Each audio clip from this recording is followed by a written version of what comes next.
welcome to the Metropolitan. We start 2021 Stronger Masterclass. So no, don't worry, don't stress. You didn't run out of data. We were running about 2 minutes late, but here we are now, ready to give you what you've been waiting for. I'm your host, Dr Musa Mthombeni, and we'll be with you throughout the series, engaging on different topics with different guests, and it's all with the intention of helping South Africans start 2021 stronger. Our first topic is Let's Hustle Stronger 21, and I'll be chatting to two exceptional South Africans about all things 2021 and all you need to know to help your hustle get stronger in this year. But before we get started, I'd like to tell you a bit more about this campaign. So the We Start 2021 Stronger initiative was launched in December 2020 when Metropolitan reached out to South Africans, encouraging us to share our stories of loss and the lessons that we've learned from the losses that we experience so that we can begin to heal together as a collective. And boy, did the South Africans share.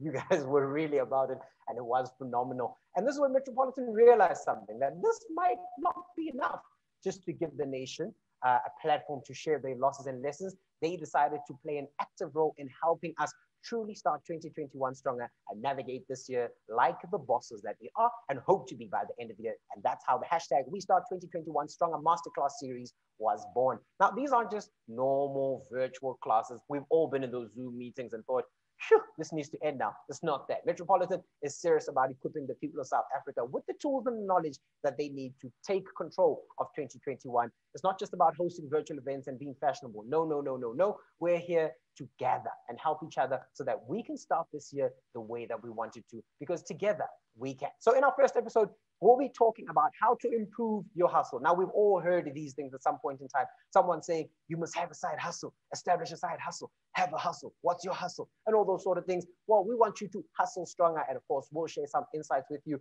with some of the countries, the most hungriest, or rather hustlingest hustlers. It sounds like a real word, doesn't it? It's not. It's just a game of hustling. They are here and they'll be joining me today. I'm joined by multi-award winning content creator Mihlalii Ndamase and the fashion guru Laduma Ngxokolo, who will be sharing their experiences with us. And together with my two guests, we'll break down what hustling stronger means and what it involves. And of course, the questions we'll be asking live in and around why fit in when you can actually stand out, getting your head in the game, and how it's all in the mind to start things off. And that if you don't work, nothing will work. And of course, we'll be equipping you with how you can become a better you every single day. So before we get started, I'd like to tell you a little bit about our panelists. Now, first panelist is a guy you've definitely heard about before. Laduma Ngxokolo. He's a fashion designer, and he really has turned local culture into a cultural phenomenon. His hustle has reached the global stage, seeing him win numerous awards. And of course, his fashion brand, South Africa, being worn by international celebrities, artists, and even the everyday man in the streets. Yes, I'm talking about the one and only Laduma. He's here. His hustle has only begun, and I'm sure we'll be hearing more from him and about him in the future. Hello, Puti. Hi, man. It's a new year. We're still in January, and it's not like any other January that you're used to. You know, there's normally a very dull, mood about Januaries. But this year might be a little bit different. How's your 2021 started? My 21 has been rather smooth, I must say. We, of course, did prepare for it. We did anticipate that this is the broke season, as they say it. And for me, when I benchmark for the year or target for the year, I do also include January. Even though people start mid-month, I make sure that I start as early as possible so that it feels like I am back at work and not extended holiday. So this man is someone that's clearly giving us tips. He's talking about things like prepare, get ready, I've established, I came up with, we saw this, insights and things like that that we'll be getting into in a little bit. But to everyone at home, please feel free to shoot your questions at our panelists and they will gladly answer them. This is not a one-way lecture or anything like that. It's a conversation. We're chilling, we're relaxed, and of course, we want to get this thing started. So 2021 lands, you have done all your research, you've done the insights, you know what you're looking forward to. How does the hustle start in 2021 for you? For me, personally, I feel like the 2021 hustle start is different from any other historical hustle that people had to do. Number one, because we've lost so much in 2020. It feels like, to me, that 2020 didn't even exist for that matter. Because for more than 6 months, a lot of people in the industry couldn't work 100%. And also, number two, people normally vibe and have a good time in December. That wasn't the case last year. We actually had to defer our December to 2021. So whatever someone sows in 2021 is what they're gonna reap in December or the following year. So 2021 feels like the sowing year, and people can only reap the rewards in 2022 or 2023 because we've literally walked backwards in year 2020. In year 2020, so that is the reality that we have to face as the world. Is that healthy as an entrepreneur? I mean, a lot of people speak to, you know, as an entrepreneur, it's a day in, day out. It's a very hard thing. Sometimes you don't pay yourself a salary because the people that work for you have to get salary. So you rather starve than not give families money. Is it a fair thing to say, you know what, I'm writing off 2020. It is a terrible year. It was bad in one way or another. I don't want to think about it that way. I'd rather defer everything to 2021. Is that a fair adjustment to make? I think it's not fair for yourself, because you already had made plans, anticipations, and already tried to prepare for 2020. Remember that statement they used to say, Vision 2020. It still did exist in my mind. Yeah. So for me, entrepreneurial spirits have to be at its high at all the time. And therefore, if one defers the year, it then means that they don't have a lasting power to run until the end. And I think that with the preparations that you do, of course, you don't know the future. When you prepare, you take a high risk as well. Yeah. And therefore, do not complain if things don't go well, because you didn't know that they were not going to go well anyway. The worst that can happen is you not being able to physically work. Yeah. And that is something that will limit you. And of course, as an entrepreneur, you prepare for the day that you are not able to work anymore, and let your resources, your money work for you, or the people that are invested in your vision work for you. So I like looking back at people's journeys. No, so we're sitting here and I see this man dressed very nice in his own clothing, but you had to start somewhere. It starts off somewhere in a very dingy warehouse where you had to put something together. What in your journey got you to where 2021 is now? What about it sparked that? For me, one of the things that I acknowledge about my journey is that, first of all, I invested my time into a skill that a lot of people were not confident about. That is a textile designer, a knitwear designer, and a fashion designer. Okay. It meant that I had to hustle more than other people, because there were no benchmarks that I could look at and aspire to. And by virtue of that, it made what I offer to the market unique and distinctive as well. And therefore, you could count a lot of unique selling points from what I do. Yeah. And in a time where 2021, a lot of businesses have closed, and a lot of people have not run the race fully, only the ones that stood out in the beginning were able to survive, because you became self-sustainable. And that is one of the things that actually has made it as a business into 2021, is because I built a model that was self-sustainable and not dependent on other people's resources or certain things in the value chain. The fact that I make my own fabric and have people that produce our products in-house, it made us run until the 30th of December. Sure. We talk about obstacles, and these obstacles are things that happen a dime a dozen. I mean, entrepreneurs will tell you they've quit their 9 to 5, they're starting a job, and there's always this big idea that, you know, entrepreneurship is going to be easy because you're going to make a lot of money and you'll be rich and you'll have billions. But the reality is there's so many obstacles that come around where the person themselves feel like, I might not have been prepared for this. How does mind over matter play a role here? I think your mindset, of course, has to be in the right place before you take that high risk, as they say, high risk, high rewards. Of course, you will need guts. As Raymond Ackerman, the founder of Pick n Pay, said, to start a business, you're gonna need 90% guts and 10% capital.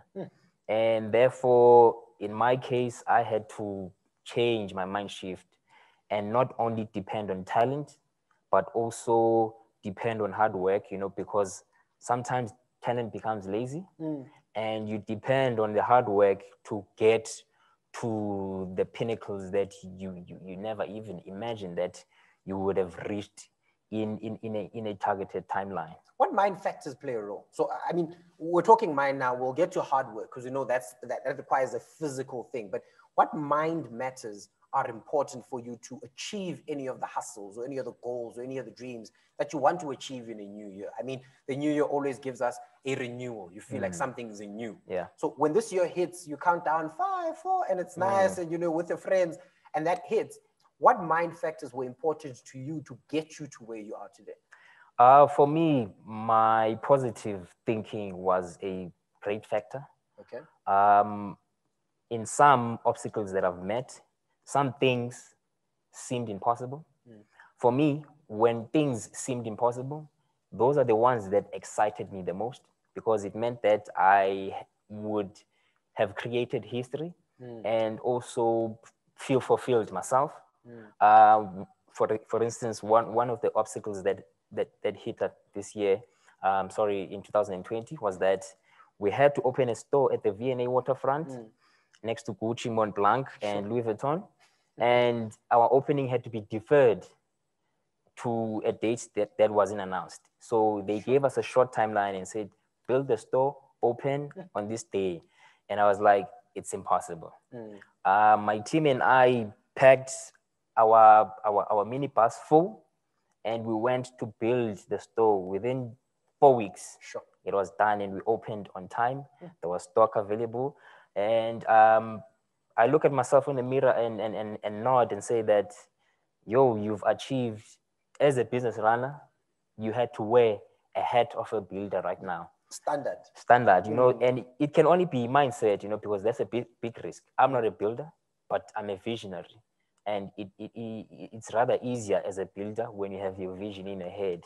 So my mind shift was one of the things that actually impacted a lot of things in my journey. So you touched on a positive mental attitude where you are thinking positively. But I mean, there are different degrees to what positive thinking is. What does it mean to you when someone says to you, think positively, or where you say, look, I'm in a terrible place in my mind right now, but I need to think myself out of it, and that is positive. What does that mean to you? For me, it means that I have to push myself to the limits. It means that I have to think outside of the box, because it is also partly a creative challenge to think positive, because you're gonna see examples from what people have done out there in the world. But at the end of the day, you are your own DNA out of the 7 billion people that exist in the world. Your positive cannot be the same with other person's positive. So I had to carve my positive way of thinking and actually infect it to other people that are around me, because at the end of the day, I don't build my business alone. I've got a team that builds it. So if, as a main head, as the managing director of the business, I don't have a positive mindset, it's highly unlikely that my team will have a positive mindset. So it meant that I had to go back and read a few stories of other people. So I was going to ask that. I mean, you get a lot of those stories that are put out that, the best CEOs have the most infectious personalities because they're such good, bubbly, very hardworking, very accurate, love their businesses. But because they're such good people in that sense, they become infectious, that the business thrives because of such a thing. Is that something that you actively had to go pursue to find, or are you just a great guy? Well, your personality matters. True. People often get enticed by charisma, and you have to use that as your advantage as a hustler. I know a lot of people in Johannesburg, for instance, that are not qualified for job positions that they are in. It took their charisma to get them in there. Yes. It took their strong will of convincing people and being diplomatic. So as a CEO, a lot of CEOs often have connections. You're not just qualified as a CEO. You have to have networks within your industry. You have to have a way of speaking. You have to possess a lot of characters as the person that's going to hustle your journey through getting something that you want. And those aspects, even though people might underlook them, they are super important. So I think it takes us to the next point about hard work, where we look at an ecosystem, the building of an ecosystem where you say a CEO or someone that is in a managerial position has to have certain networks for things to happen. How you had to get out of your mind about being the boss and go down and grab a hammer and nails and put your store together. What elements of hard work are, let me ask it this way, missing from young people or people that don't necessarily have great side hustles at this present time? And what do they need to do to get their side hustle going in terms of work? One of the few that I can think of is that most entrepreneurs that sell products, they don't physically make the products. They actually depend on suppliers to do the products for them. And one of the other skills that they underlook is finances.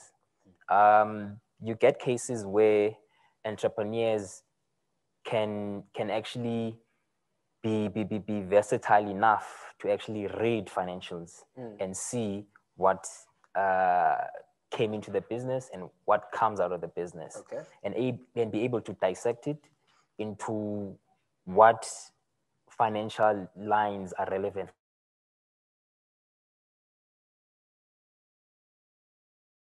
and what you are making.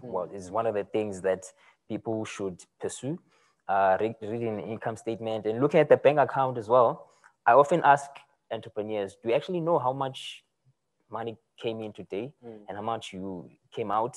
And what kind of expenditure are those? Do you actually, can you anticipate how much you're gonna make tomorrow? So I think that those are one of the two aspects that people often miss, because if you are realistic about money, you'll be realistic about the decisions that you have to make. In some cases, you have to do certain things yourself in order to save costs, to get them better quality, to get them on time, etc. Does hard work really pay? I mean, we've all heard the story, that's everyone's favorite line, you know, go out there, work very hard, and you'll make money. But the reality isn't. I mean, if you look at Africa as a model, there are many women that work very hard, work 14-hour days. There are miners that work in the mine 16-hour days, and they work hard, but they don't have the finances to show that they work hard. So is working yourself to a point where you are drained and finished and need admission to a hospital the solution to becoming successful? For me, I think that people often say that there's no formula, but definitely working hard is the main formula. But you mix it with other ingredients. Another ingredient that is important when you talk about working hard is working smart. Because chances are you might be working hard, but you are working in the wrong industry, or you are doing the wrong thing. And therefore, with the element of working smart and hard, one needs patience. Because as they say in business, you'll only see your fruits after 3 to 5 years. Investing hard work into your business. And sometimes you often have to ask yourself, are you working hard enough? Because some of the realities that you have to face is that you have to sleep at 3 a.m., 2 a.m., and wake up at 6 a.m. to pursue your job. And you have to approach your hard work as an employee. You know, sometimes people get overly excited by being an entrepreneur or a boss and not knowing that being an employee rather adds more value into your business. Because your employees don't actually have to look at you as the boss, as the owner, but rather as their colleague, so that they are able to relate to you.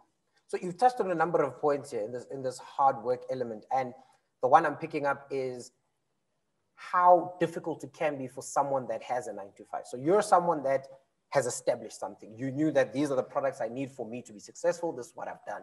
A lot of people are sitting at home now, and their big thing is one where I have formal employment somewhere. And I know we all know someone like that. They're employed somewhere from 9 to 5.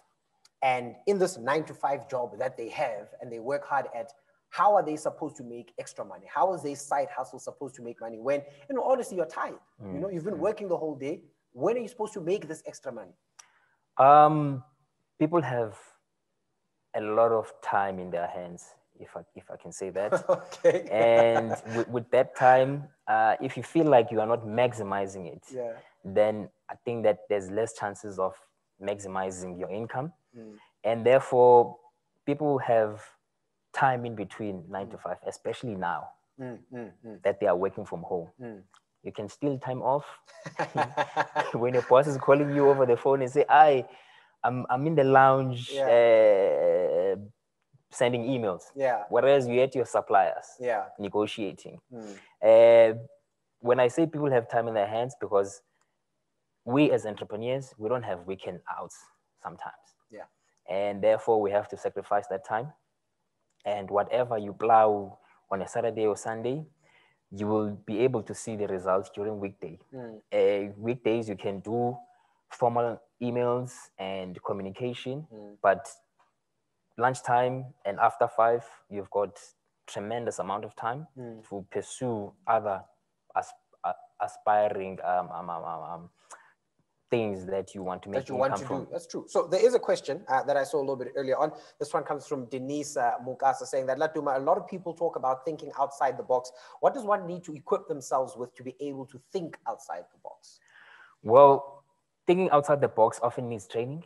Okay. Because there's a saying that says, predictability is the enemy of creativity. Okay.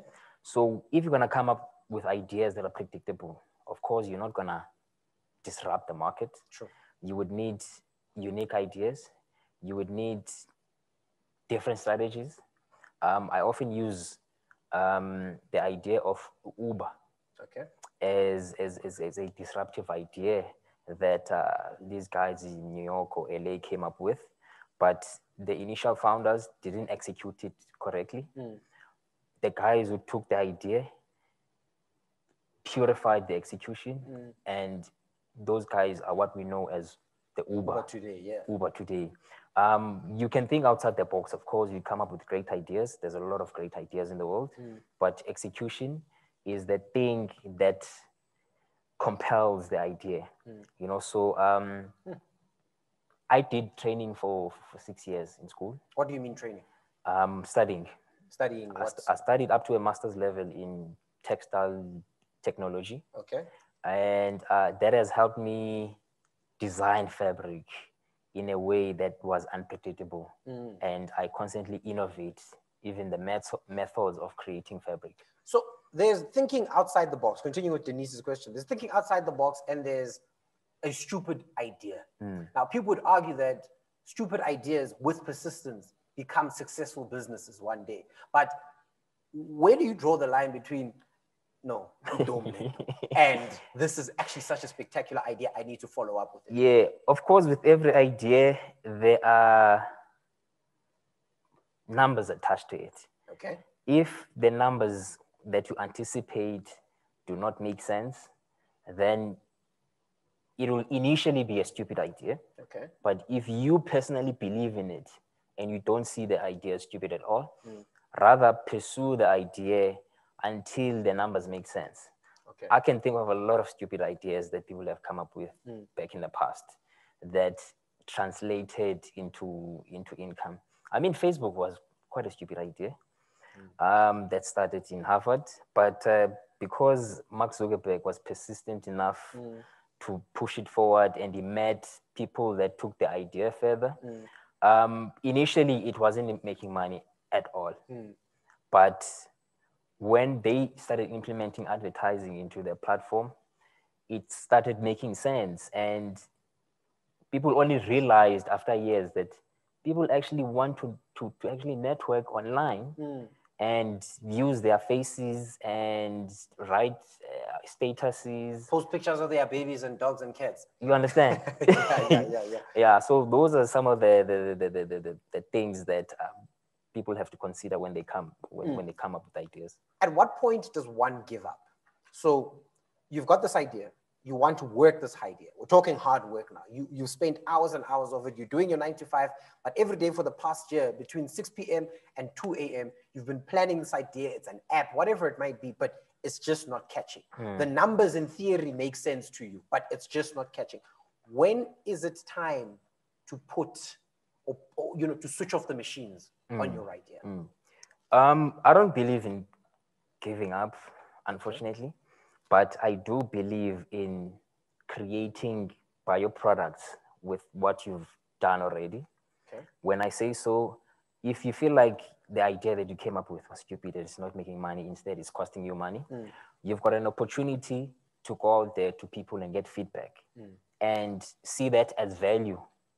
Whether people say something positive or negative, see that as value so that you can be able to introduce other services and products with what we are offering. Because chances are you might come up with an idea and give up on it, but someone else will and come up with that exact idea, but be successful with it. And you will regret have wasted 10 years, 20 years working on that idea, and you were not optimistic enough.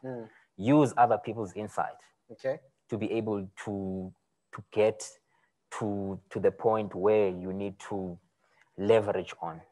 It is, I think, it is more about leverage. Some people see leverage, some people don't. So I want to talk about people. People are a bit strange, right? Because they operate in certain ways. So one factor believes, or section will believe in the idea that, listen, don't tell anyone your ideas, stick your idea into your own mind, work it by yourself, because people will take your idea and run off with it. But then there's the other element that exists where people say, if you involve the right people in your projects, the things will work out. And that's what I guess creates the idea that you mentioned, where two people have a similar idea, one succeeds, one doesn't.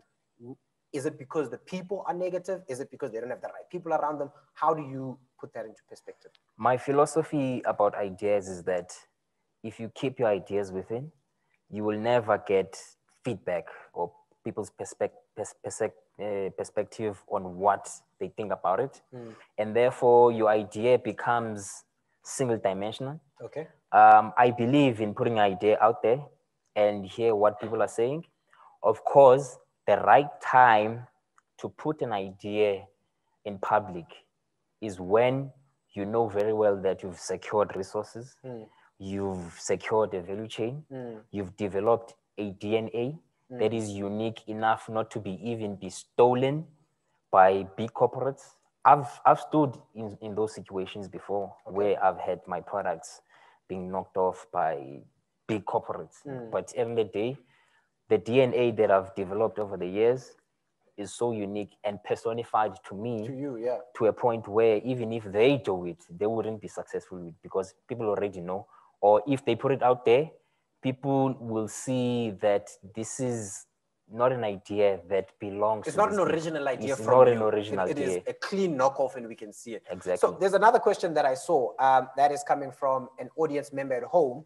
And this is from Olisa in Cape Town. She says that would like to know Laduma's mindset on pricing because our field clients fear high costs. What made him put such a price tag on his brand, and how can one boldly give a price without being attacked, I guess, in that sense? I mean, it's that thing where if Musa makes a t-shirt and I say this t-shirt is 10,000 rand, people are like, yeah, I'll never buy that t-shirt. So how did you get to where you were? First of all, when it comes to pricing, there's a considerable amount of information that goes behind it.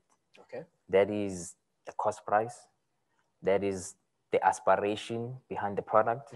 That is the amount of volumes that the product is produced in, and the method that the product is created with, and the function of the product, and the materialism behind it.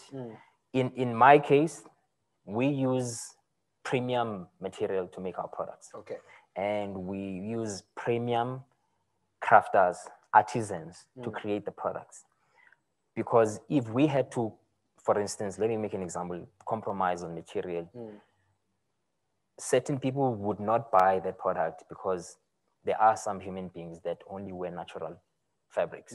And we use natural fabrics for our products. Okay. There are human beings that don't like products finished off in a certain way. In the luxury business, a product has to be perfect. True. And it has to be presented in a certain way. And therefore, to be able to present a product, you have to build a store that costs 2 million rand. Sure. You have to get experienced staff members that are on a monthly payroll salary. It has to smell good. The music has to be well curated. The transport costs. There are a lot of factors that are inputted into a product. And of course, each and every company has their own profit margins, yes, of course, that they put into a product.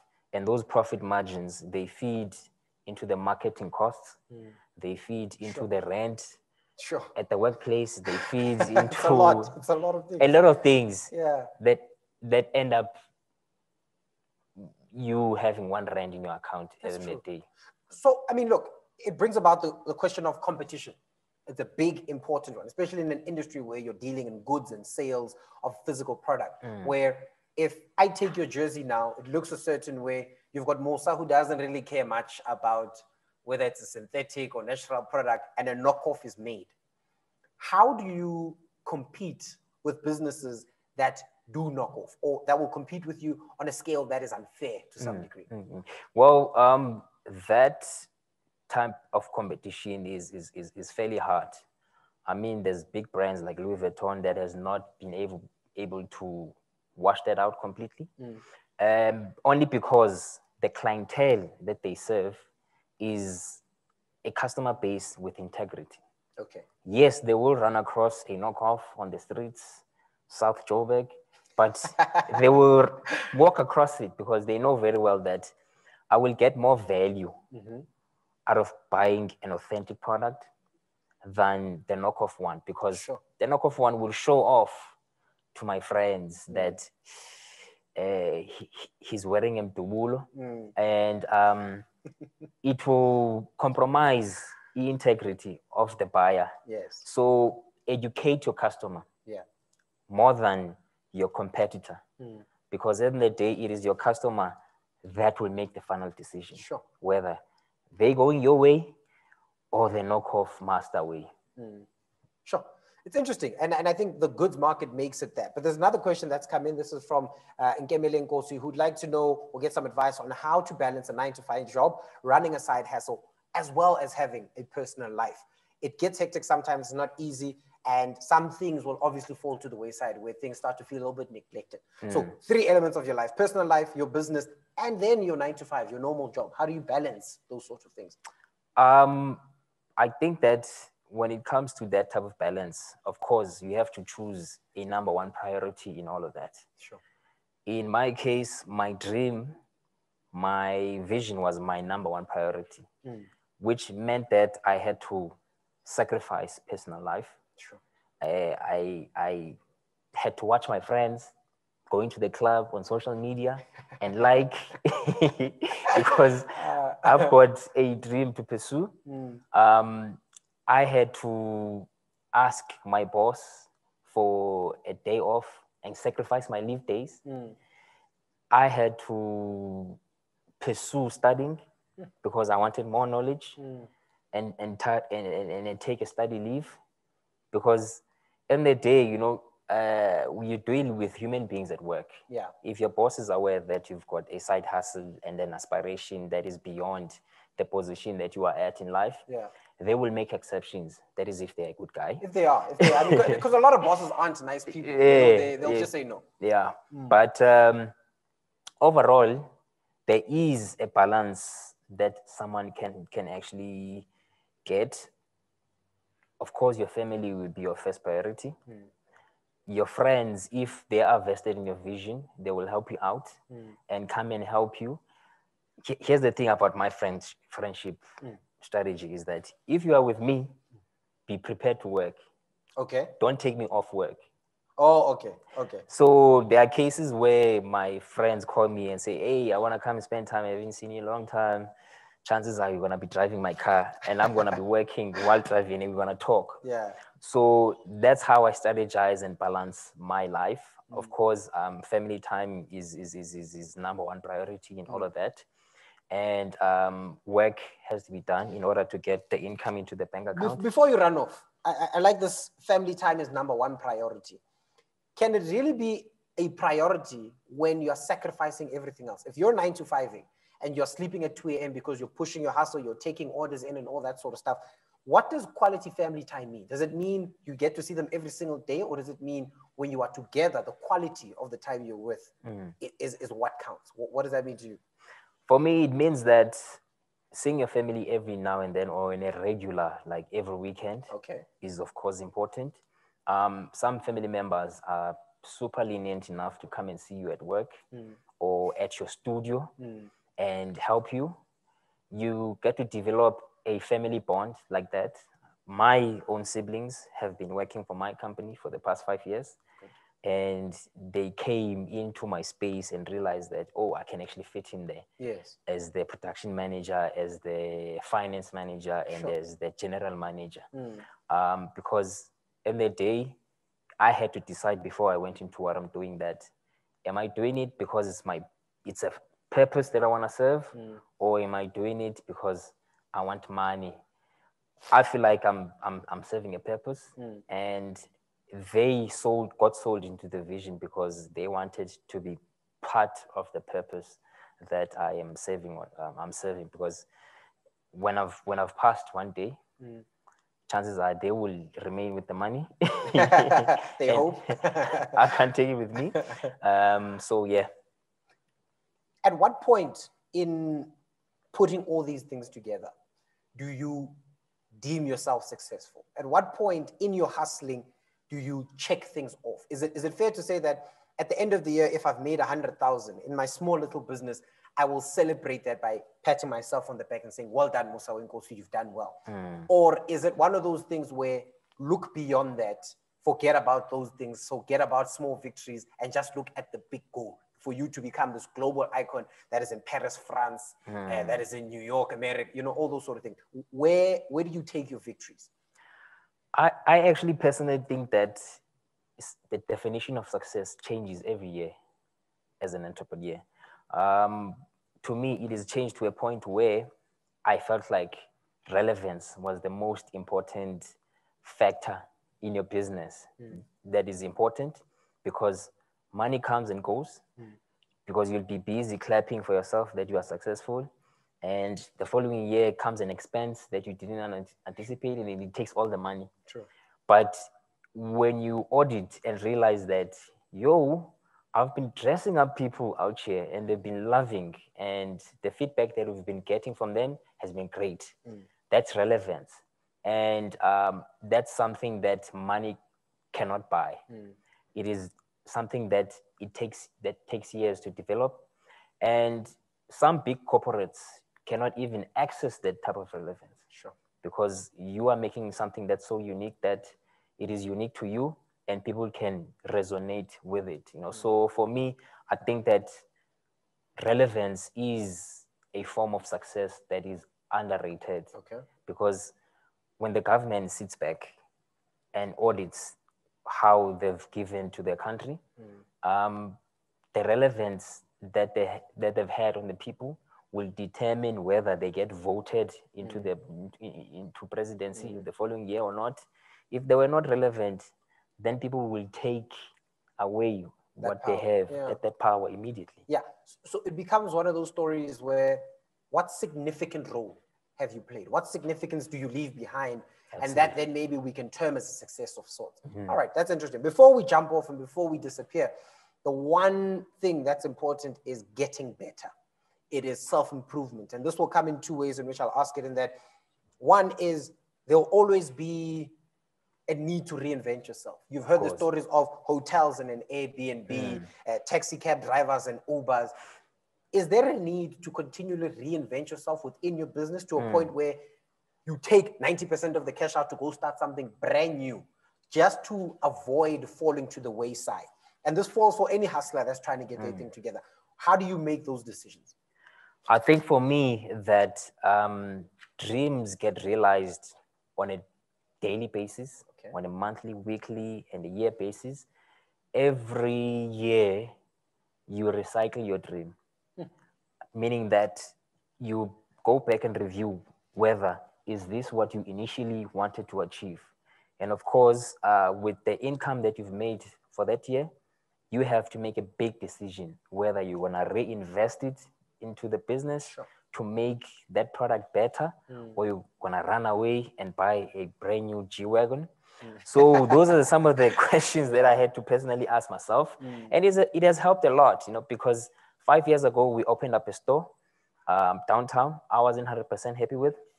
I was at the end of every year, when we had that store for 5 years, I told myself that I will get to the standard that I wanted to achieve, So we saved up, invested into the business. We bought a factory.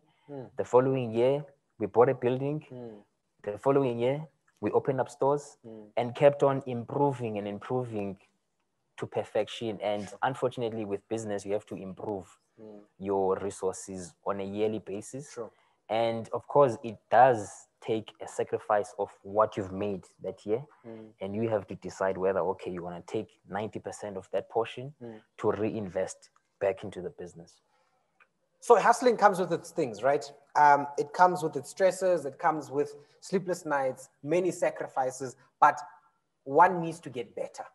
What advice do you have to the hustler in whatever? And I think it's nice because you come in with a certain vision because you've worked in a specific field, but the truths you've realized are universal. So to the hustler at home who needs to get better, you've spoken about betterment of self. How does one practically get better at something? I think that hustlers can get better at something by criticizing themselves. There was a case in 2013 where I felt like I needed more education. So I wrote letters, motivation letters to universities. I got the best university in London, which is the best in fashion design. Got the scholarship. I left for 2 years and I came back after.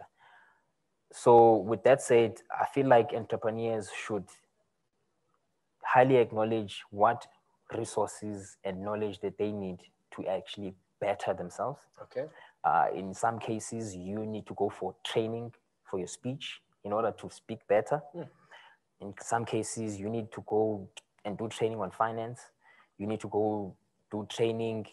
Sometimes these trainings don't have to be formal. You can just go on YouTube and just type whatever you want, and you'll get training tutorials over there. But ultimately, if you are serving a purpose, you have to ask yourself, are you passionate about this? Is this what you think that you are destined for? When you figure that out, you'll be able to know that, okay, I have to make myself better with this. I need that type of knowledge. Ask your friends who are professionals in certain fields to actually help you as well. So that's the method that I've technically used over the years to actually better myself as an entrepreneur. I still today criticize myself and say that I'm not fit enough to be a CEO, but I'm the managing director of my company. Because for all I know, CEOs are geniuses. If you put a CEO over here and give them a mathematic problem, they'll be able to solve it. They've got networks and they've got experience. They can anticipate problems. But I think in the same breath, it's not to look down upon yourself. Of course. I mean, you don't want to get to the point where you feel like you're in an imposter syndrome where you're like, no, look, I'm good, but there's no way I can be that guy. I can't be the CEO of this company. Yeah, of course, be realistic. Because in the day, the field will require insight and a very strong character. Sure. Listen, sir, thank you so much for joining us. I think it's been quite insightful. In summary, what are your hustler tips for the hustler at home watching now, at work, sitting in the bathroom because they ran away to watch this? What would you say to them? Be realistic. A lot of things and ideas can be unlocked by money, but over and above, effort is what matters, because in some cases, people have come up with ideas without any cash or capital. And work hard, because often talent doesn't work hard as hard work. And stay focused and be patient. because no one is doing you a favor. You are actually doing yourself a favor. Wow. There we go. There you have it. And that's what you've heard. Wise words from Laduma, who's really given us insights on what he has done, his journey, and how he became the hustler that he is. Working hard, working every day, making the sacrifices that you actually need to make to get to the point you are. And I think one of the big important things that he really brought in was the idea that, hey, listen, you actually need to reinvest in yourself. You need to put time, energy, effort, work, criticism, you know, not sleeping at night, sacrificing time with friends and family to realize that goal that you want to reach at some point in time. And of course, the goal that you want to reach in your life. So the important thing that we want to do now is we have our next panelist who will be joining us, a lady that you all know, and we're going to welcome our second panelist, and that is Mihlalii Ndamase, a YouTube vlogger, makeup artist who many people follow for her great content, her beauty advice, as well as the strong hustle that she has. She has reached the apex of social media and has no plans of stopping her hustle. Hello, Sissy. Hi. How are you today? I'm good, and you? Very well. So I think to wrap up the session, it's important to bring in a female energy into our discussion. As gents, you know, guys are seen as less empathetic. They don't really care much. They can say, my friends can wait a little bit. I don't really care much about that. I want to find out from you what 2021 is going to look like. What plans do you have to make your hustling spirit stronger? Well, I think the one thing that 2020 taught us is that we all have to learn to adapt and find other ways to, you know, make money and also become very innovative. So for 2021, my focus is just really expanding on my digital platforms. Everything that I'm still going to be doing is going to be digital, but I'm going to be venturing into other businesses and just finding ways that I can obviously work around the pandemic. So what brings about that thought process? You sitting thinking, right, 2020 has been cool, 2019 was great, 2018 was great, but 2021, something different has to happen. I want to venture into other businesses. What brought about that thinking process? Well, the businesses that I want to venture into are passion projects. It's things that I've always wanted to do, but it's also simply motivated by the fact that, and it was also like a realization for me when we were put into the lockdown, that as much as I'm a digital content creator, a lot of my content still needs to be created outdoor, and I need to be on set sometimes, you know, to shoot campaigns and stuff. So I was like, if I can't do that, then I need to really focus on having other streams of income that I can have online, and I can still run those online. So that was really just the turning point for me, and I think that was the turning point for a lot of business people. I mean, a lot of people closed down their stores and then they changed their businesses onto online. A lot of people are working from home, so it's really like a adapt or struggle situation. How do you get your mind in the game? So you're a young entrepreneur, maybe even an older entrepreneur, and you're trying to get things going. You're trying to get your business going. What tools do you need to sit down actually and put down to say, this is what I need to do? How do you get your head in the game? You have to have some sort of a game plan. I think doing anything after just sucking your thumb is not good enough. You have to have some sort of game plan, identify your market, your market and your niche, and that way you'll know how to position yourself, and also just understanding the core of your brand. I mean, if you are someone who wants to dabble into various other genres of content, you are definitely welcome to, but it's also very important to understand the core of your brand, and that's something that will sort of keep you level-headed and focused. Does that make sense for someone that is a 9-to-5?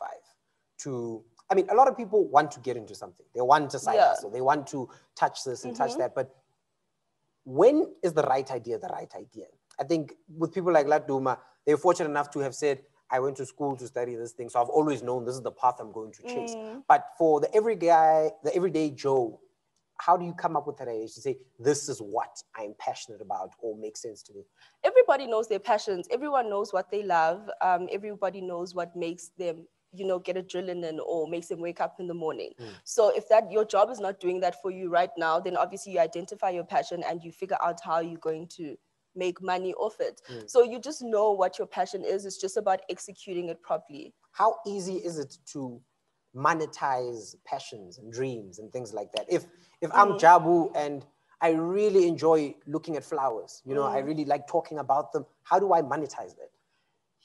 Okay, so monetizing your passion you have to have some sort of a business plan first and foremost. Okay. And it's not easy, but in the sense that if you have the funding, then you are able to monetize your passion. Okay. And also with social media and, us being in a digital age, I feel like it really allows us to utilize that. For example, you're cutting down on costs. You don't have to rent out a store, depending on what your passion is. You can obviously market your service or your product online. And it's all mostly about word of mouth and referrals. And then obviously then once you have established a strong brand, then you can pay people like myself to market that for you. True. So it really just honestly starts somewhere. So I think you can honestly start anywhere with whatever that you're capable of doing. I mean, Instagram is free. You sign up for free. You create an account for free and you put out your product there for free. The young person or young people have been criticized in the past for being lazy. That's the go-to thing where we want things given to us. We want to, no, but I don't have the money to start a business. I don't have internet access. I don't have data. Is hard work a reality for young people? Is that something that they can do? Is that something that they should be doing? I think everybody should definitely be working hard on what they love and what they have set their heart on and what they'd like to achieve. I don't know if young people are lazy. I think we have definitely found ways to, for example, we have a huge unemployment crisis in South Africa. A lot of young people are graduating, they have qualifications, but they can't get jobs.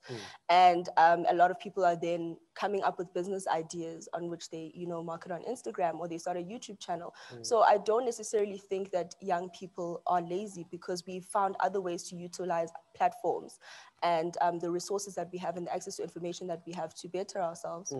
So what does hard work mean to you, Mihlalii? What does it entail? I mean, Laduma earlier on illustrated to him that hard work required him to have very, very late nights and very early mornings. It required him at some point to have a hammer and a nail in his hand, something he doesn't normally do. It's not his thing. What does it mean to you? What does hard work mean? Hard work means to me just getting what I need to get done. So exactly with what Laduma said, you sleep late and you wake up early as long as you finish what you committed to finishing and you do it to the best of your ability and you get it done properly. So that's hard work. It's putting in the hours and even maybe putting in every single cent in your account towards that project that you want to fulfill. So that really is hard work and just dedicating yourself to the task and also having the courage to approach people and have doors closed on you, people shutting down your ideas, people discouraging you, and that's all part of the process. How did you make it past that? The doors being shut in your face. You're this young girl that says, listen, I've got this YouTube channel, I've got 5,000 followers, and can you give me some of your makeup? Let's make this thing happen. And they say, sorry, mama, not here. Thank you, bye. How did you deal with that? I think I was very fortunate and blessed to come from a home where my mom was someone who encouraged me from a very young age. My mom is a creative herself. She's a fashion designer and a businesswoman. So a lot of people in my family doubted my dreams. A lot of people were like, how are you going to be successful from doing makeup, And she was really that one person who was like my biggest supporter. She pushed me and she encouraged me to make sure that I achieve everything that I want to achieve for myself. So when I came into the space, I had developed a thick skin and I understood that it's not going to be easy. There are going to be challenges. And I think when you love something so much and you want to see yourself succeed, then you are going to push past that. You're going to persevere and you're going to be determined to achieve your goals. Should we look past the hurt? Because all of the stuff sounds quite hurtful. I mean, if I said, Ngxokolo, I don't like your shoes, they're terrible. I mean, it's criticism to him and he doesn't feel too great about it, but he'll walk out of here very comfortably knowing that he likes his shoes and that's that. Is that a mentality that we should adopt? It's confidence more than anything. Okay. Because if you're not confident in your craft, no one is ever going to believe in you and support you. You need to be confident in whatever you're putting out. So, like for example, if I say I don't like his shoes, he needs to be confident enough to know that he loves his shoes. He's put his heart and soul into them and somebody else one day is going to love and buy them. So it's really about confidence more than anything. And yes, it does hurt at the time, but the rewards at the end are so much more better than the hurt that you experienced before. I think before we wrap it up, the question I have is one about getting better. How do we better ourselves? I asked Laduma this a little bit earlier on. I want to know from you, how are you going to get better? How does the entrepreneur at home make themselves better so that their business thrives? I think one thing that we sort of forget as entrepreneurs and, creatives is that it's also very important to look after yourself. And you can only execute work as well or as good as possible if your mental health is in check and your health is in check. So how am I going to better myself? Yes, I'm still going to work extremely hard, and it's just putting in the hours, time management, planning properly, but also just eating well, exercising, talking to somebody if you need to see a therapist. So I think that's another way that we can better ourselves. I mean, 2020 took away a lot from us, and it was really something that, could really have messed up your mental health. So bettering yourself is also part of looking after your mental and emotional well-being. Your closing words as a summary for what the hustler needs to do in 2021 so that they start the year 10 times stronger than they would have thought. My closing words, be confident, continue to work on yourself, and always be open to gaining more knowledge, expand your skills. At this point, you really just have to have multiple talents under your belt. And yeah, those are my final words. I think very important words that have come from both our panelists today live around one thing, and that is work on yourself. Better yourself, whether you are registering for an online course, whether you're spending some time on YouTube University, things like that make you better. You might not understand how financial statements work, but all it takes is you taking a step towards looking at how that stuff happens. You may not understand how anything works, how YouTube works, how Instagram works, but if you're going to want to have a stronger start to 2021, you're going to have to work that little bit harder. Thank you so much for joining us as we got into our very first We Start 2021 Stronger Masterclass series. And a special thank you to everyone at home and the journalists that came through today. And of course, we'll see you again in a couple of weeks. If you'd like to see more videos, make sure that you hop onto our social media pages. And of course, you can view videos with interviews that we've had in the past that have got to do with starting 2021 Stronger with Somizi, DJ Tira, and Rami. Thank you so much to both of you for being here today and really having these chats as we chat to everyone at home. And of course, stay tuned for our next 2 episodes where we'll be discussing things that live in and around mental health as well as finances. I'm Dr. Musa Mthombeni, and thank you for joining us.